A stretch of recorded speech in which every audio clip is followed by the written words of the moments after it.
భక్తి ఎంతో చూస్తున్నావుగా.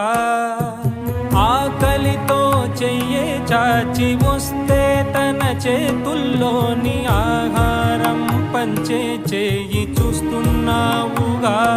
నిన్ను చూడ జనమంతా జగమంతా తిరుగుతారే, సులభంగా నిన్ను చేరే దారెవరు తెలుసుకోరే.